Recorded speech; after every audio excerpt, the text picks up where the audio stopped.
7월 1일 목요일 새벽 예배를 하나님께 드리겠습니다. 오늘 우리에게 주시는 하나님의 말씀은 야고보서 1장 1절부터 11절까지의 말씀입니다.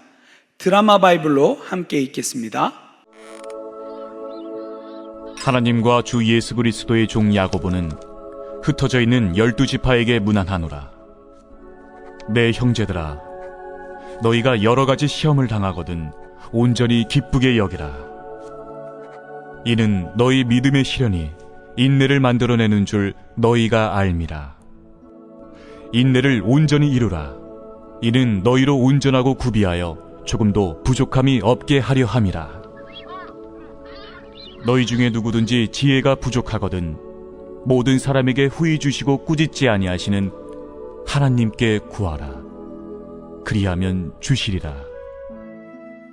오직 믿음으로 구하고 조금도 의심하지 말라. 의심하는 자는 마치 바람에 밀려 요동하는 바다 물결 같으니 이런 사람은 무엇이든지 죽게 얻기를 생각하지 말라. 두 마음을 품어 모든 일에 정함이 없는 자로다. 낮은 형제는 자기의 높음을 자랑하고 부한 자는 자기의 낮아짐을 자랑할지니 이는 그가 풀의 꽃과 같이 지나감이라. 해가 돋고 뜨거운 바람이 불어 풀을 말리면 꽃이 떨어져 그 모양의 아름다움이 없어지나니 부한 자도 그 행하는 일에 이와 같이 쇠잔하리라. 오늘도 말씀과 기도로 하루를 여는 모든 성도님들을 진심으로 축복하고 환영합니다. 우리는 성령의 도우심이 없이는 말씀을 깨달을 수 없는 존재들입니다. 그렇기 때문에 오늘은 성령님께서 우리 마음 가운데 친히 말씀을 풀어주시고 또 우리의 입에 마땅히 주님께 올려드려야 할 기도의 제목들을 성령께서 물려주시는 귀한 시간이 되기를 소원합니다. 어느덧 7월의 첫날입니다. 또 어제까지는 잠언의 묵상을 마치고 오늘부터 야고보서의 묵상을 이어갑니다. 잠언을 통해 배운 삶의 그 지혜로 말미암아 우리의 삶이 하나님이 기뻐하시는 삶으로 나아갔으면 좋겠고, 또 오늘부터 시작되는 야고보서의 말씀이 우리에게 무엇을 요구하시는지를 귀 기울여 듣는 시간이 되기를 원합니다. 오늘은 야고보서 첫날이니까 야고보서의 이해를 돕는 몇 가지 중요한 정보를 드리고 오늘 본문을 살펴보기 원합니다. 야고보서는요, 편지 형식으로 되어 있습니다. 그렇기 때문에 수신인이 있고 또 발신인이 있는 것을 여러분들이 아주 잘 알 것입니다. 이 정보는요, 오늘 우리가 읽은 본문 1장 1절에 나오는데요, 하나님과 주 예수 그리스도의 종 야고보는 여기에서 발신인 야고보라는 인물이 등장하죠. 이 야고보는 성경에 굉장히 많이 흔하게 나오는 이름인데요, 이 야고보서를 기록한 야고보는 예수님의 형제 야고보를 뜻합니다. 이 야고보가 발신인이고요, 이제 수신인은 누구냐면 흩어져 있는 12지파에게 문안한다. 여기서 12지파라는 말을 통하여서 유대인을 총괄하는 그러한 모습을 보여주지만 이것은 굉장히 상징적인 의미라고 볼 수가 있습니다. 흩어져 있는 디아스포라 그리스도인 모두를 지칭하는 말이라고 보시면 되겠고, 오늘을 사는 우리에게도 결국은 이 말씀이 유효하다는 것을 꼭 유념하고 이 말씀을 읽었으면 좋겠습니다. 야고보서를 기록한 목적은 위로의 차원, 격려의 차원, 흩어져 있는, 특별히 여러 가지 핍박으로 말미암아 또 시련과 시험과 고난으로 말미암아 지쳐있는 성도들을 위로하고 격려하는 그러한 차원들도 있고요, 또 우리가 그리스도인으로 살아가면서 어떠한 삶으로 나아가야 될지, 특별히 이 행함에 대한 강조가 유독 많이 등장하는 것을 여러분들은 확인할 수가 있을 것입니다. 이것이 마치 이신칭의의 그 교리를 뒤집어 버리는 것으로 혹 오해하시는 분들도 있는데요, 그렇게 생각하시면 안 되고요, 로마서가 기록되었던 이 이신칭의의 교리가 있는 로마서가 기록되었던 그 당시를 생각해 보면 그 당시에는 이 믿음 이외에 다른 어떠한 행위를 자꾸 첨가해야 구원을 얻을 수 있다고 생각했던 사람들이 너무도 많았던 것을 우리는 확인할 수 있습니다. 그래서 바울은 그 당시에 로마서 말씀을 통하여서 오직 믿음으로만 우리가 살게 되고 구원을 얻게 된다는 것을 강조했었던 것이고요. 야고보가 이것을 기록했던 그 시대에는요, 수많은 사람들이 이 믿음의 측면만 강조하다 보니까 삶과 믿음이 분리되어 버리는 모습들이 많이 보여지니까 이 야고보는 그게 아니다, 믿음과 삶은 분리할 수가 없으며 이 온전한 믿음은 온전한 행함으로 나타난다라는 것을 강조하는 것으로 확인할 수가 있습니다. 그리고 이 야고보서를 기록한 궁극적인 목적 중에 하나는 뭐냐면, 이 그리스도인들이 세상 가운데 살아가는 데 있어서 꼭 필요한 삶의 지혜, 특별히 야고보가 살아가면서 누렸던 그 지혜, 얻었던 그 지혜들을 지금 이 서신을 통하여서 나누고 있다는 것을 여러분들이 확인하시면 좋을 것 같습니다. 참 재미있는 것 같습니다.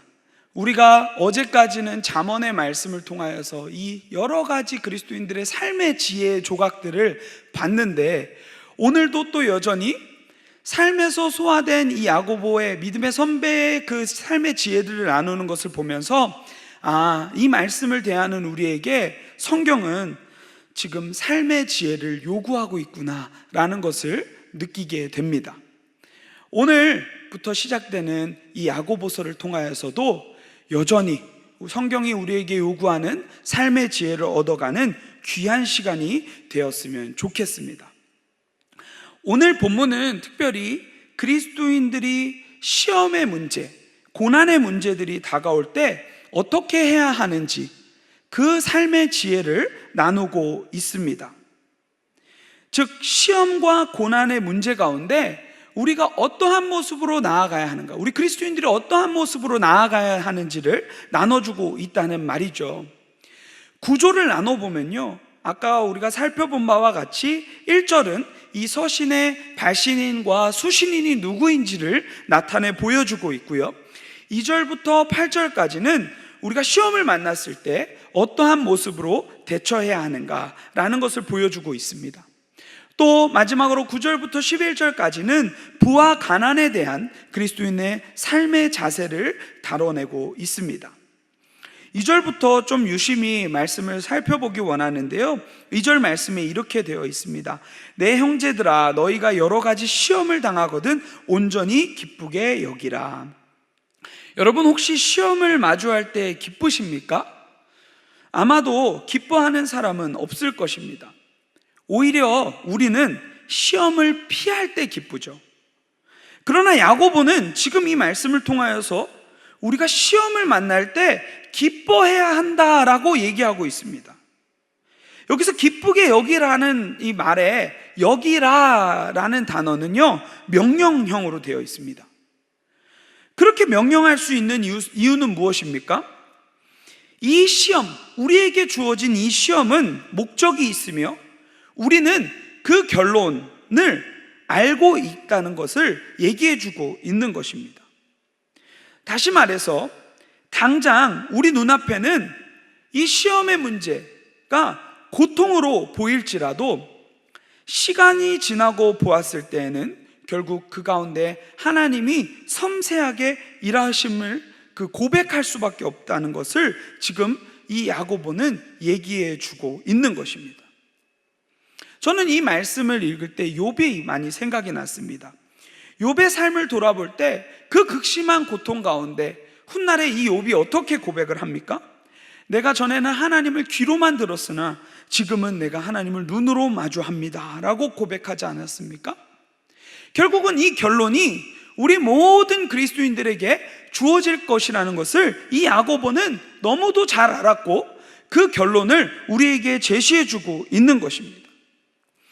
고난 중에 우리 그리스도인들이 웃을 수 있는 이유는 우리는 정답을 아는 존재들이기 때문입니다. 그렇기 때문에 우리는 눈앞에 있는 큰 나무에 집중하기보다 하나님의 시선으로 우리 인생에 놓여진 그 숲을 들여다 보아야 합니다. 그리고 내 삶을 이끌어 가시는 그 하나님을 기대하며 어떻게 내 삶을 이끌어 가실지를 구하는, 지혜를 구하는 그러한 삶으로 나아가야 합니다.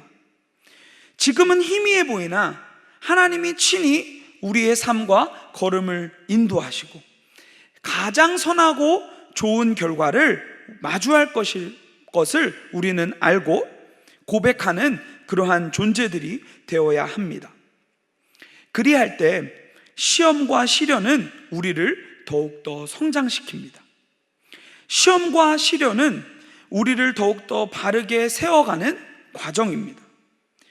우리의 삶의 수많은 시련의 문제들은 결국 인내를 만들어낸다고 3절의 말씀이 얘기해 주고 있습니다. 이는 너희 믿음의 시련이 인내를 만들어내는 줄 너희가 알미라. 이 시련이라는 터널을 통해 인내가 우리에게 주어지고 결국 그 인내를 온전히 이룰 때 비로소 우리는 4절의 말씀처럼 우리가 온전해짐을 우리는 알 수 있습니다. 성숙한 그리스도인의 삶은 이와 같습니다. 고난의 문제 가운데 인내를 온전히 이루고 인내를 온전히 이룰 때 우리는 온전한 그리스도인이 된다는 것을 날마다 기억하며 살아야 합니다. 그런데 참 이게 말이 쉽죠. 시험을 만나면 이게 잘 안 됩니다. 시험을 만나면 우리는 오히려 지혜를 잃어버리고 그때에 무엇을 해야 될지 잘 기억하지 못하는 것을 볼 수 있습니다. 시험을 만나면 우리는 기도함으로 하나님께서 무엇을 원하시는지 그 지혜를 구하기보다는 오히려 상황을 모면하기 위한 조급한 기도만 늘어놓을 때가 너무도 많습니다. 그래서 지금 야고보는 그에 대한 솔루션으로 5절 말씀을 이어갑니다. 시험으로 인하여 무지해진 자들, 무지한 자들이여 하나님께 그 지혜를 구해야 한다 라고 얘기하고 있는 것입니다. 이것이 시련을 기쁘게 여기는 방법임을 얘기해 주고 있는 것입니다. 무지와 무기력 가운데 낙담하고 신음하는 것이 아니라 후히 주시고 꾸짖지 않으시는 그분께 구할 때 그분은 우리에게 풍성히 베풀어 주실 것을 이 말씀은 이야기해 주고 있습니다. 그러면서 그 구하는 자의 태도를 6절부터 8절까지 이어가고 있는데요, 오직 믿음으로 구하고 조금도 의심하지 말라 이렇게 말씀하고 있습니다. 그리스도인들에게 오직 믿음으로 구하는 태도는 매우 중요합니다. 나의 기도를 들으시는 그분이 누구신지 어떠한 분이신지를 정확히 안다면 우리는 바른 기도를 올려드릴 수 있습니다. 그분은 자비하시고 인자하시고 선하시며 지혜 그 자체이시며 사랑이 충만하신 분이심을 우리가 날마다 기억하고 구해야 함을 이 야고보는 지금 이야기해 주고 있습니다. 조금도 의심해서는 안 된다고 이 야고보는 이 말을 하면서 의심의 태도를 강력하게 경계하고 있습니다. 여기서 이 의심하다라는 표현은요, 나뉜 마음, 분열된 마음이라는 뜻인데요, 두 가지 마음으로 분열된 마음을 나타내는 것입니다. 무엇입니까? 하나님이 주실 것이라는 그 생각과 안 되면 어떡하지? 안 주시면 어떡하지? 하나님의 때를 기다려야 하나?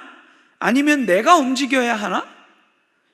우리는 조급해서 이럴 때가 너무도 많은 것 같습니다. 분명히 하나님의 지혜를 구하라고 했는데 이 말씀을 머리로는 잘 아는데 여전히 우리의 삶에서는 결국은 내 알량한 지식, 내 알량한 경험, 그러한 것들을 의지하면서 나아가는 모습들이 너무도 많죠. 하나님을 의심합니다. 지금 그 모습을 지금 야고보는 경계하고 있는 것입니다. 오직 믿음으로 구하라고 이야기하는 것이죠.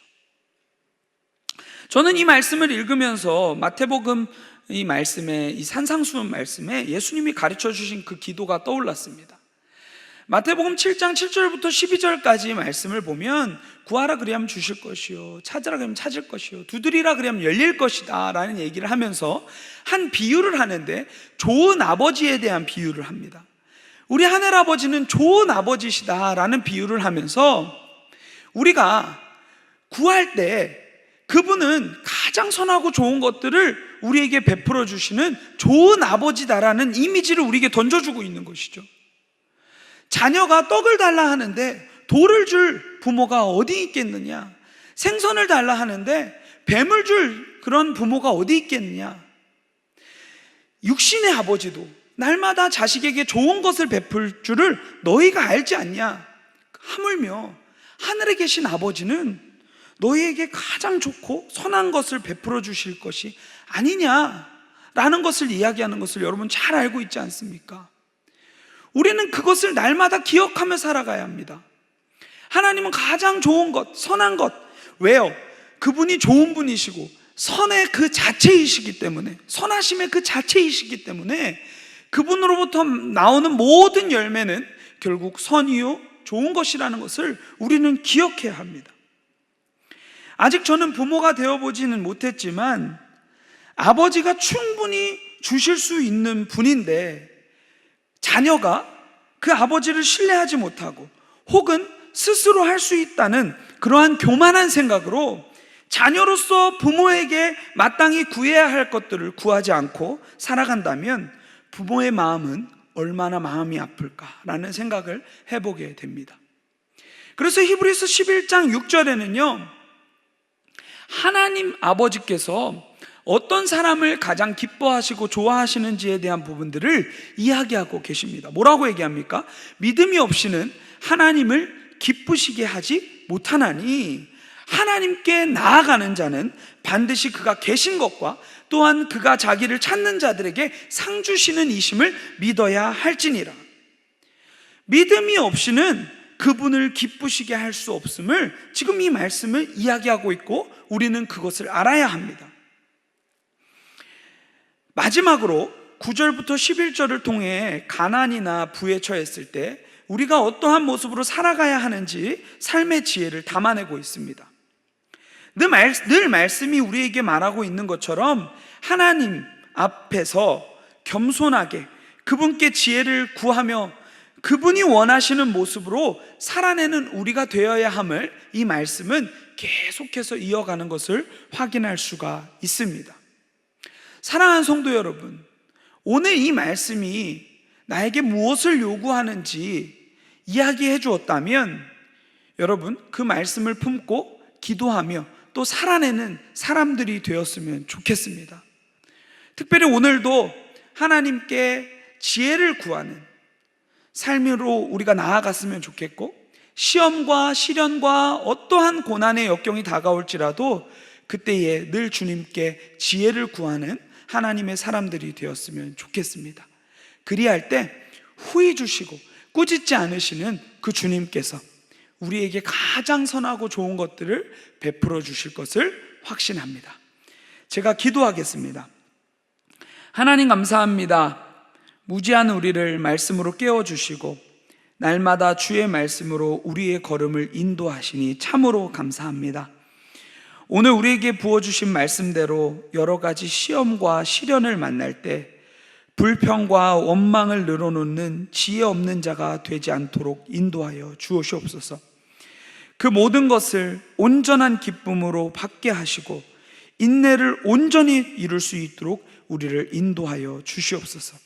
그리할 때 후히 주시고 꾸짖지 아니하시는 하나님이 우리에게 풍성한 은혜로 우리를 채우시고 온전한 하나님의 사람으로 우리를 빚어가실 것을 기대하며 확신합니다. 오늘 하루 우리의 모든 간구를 올려드릴 때 의심, 분열된 마음으로 구하지 않게 하여 주시고 온전한 믿음으로 구하는 우리가 될 수 있도록 인도하여 주시옵소서. 오늘도 주께 간구하는 우리의 모든 기도의 내용들을 연락하시고 영광을 받아 주시옵소서. 살아계신 주 예수 그리스도의 이름으로 감사하며 기도드립니다. 아멘. 우리 계속해서 기도의 자리로 나아가시겠습니다.